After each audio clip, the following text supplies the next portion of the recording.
السلام علیکم. نن موږ پخو جیلی او فروټ والا پیرني، خاص کر د هغې وړو دپاره چې خوراک نه کوي. نو راځئ چې شروع کړو.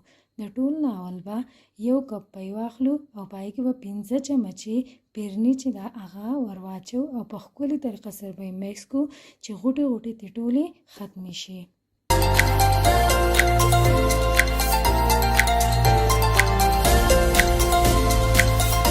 د دې نه پس به په یو کړیچي کې یا په پتیله کې 3 کپه پی واخلو او ګرم به یې کړو.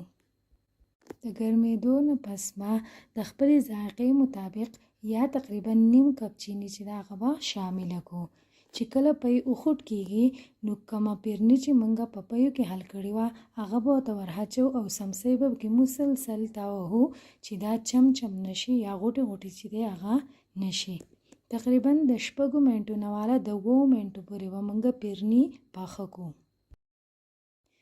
پیرني چې کله تیاره شي د ګیس نه به یې کوزه کړو او چمچه به پکې مسلسل وهو چې له پاسه پټ ونه نیسي. یو لوښی به والو، په هغې کې به پاپي چې دی هغه برابر کړو او جیلی چې دی به پکې خور کړو. هر کلر جیلی تاسو اخیستی شئ.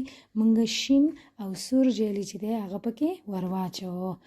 د دې نه پس کومه پیرني چې موږ پخ کړې د هغې یو قط به وله ورکړو او به پکې خوره کړو.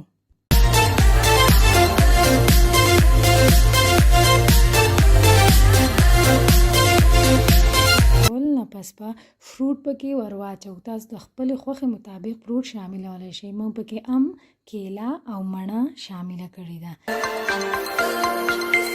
د فروټو نه پس به وله موږ د پیرنۍ یو بل قط ورکړو. د دې نه پس د ښکلې ښکاره کېدو دپاره تاسو په خپله مرضۍ باندې له پاسه جیلی، فروټ یا بادام څه هم ور اچولی شئ. د 1 ګنټې دپاره به یې په فریج کې کېږدو چې یخه شي. نو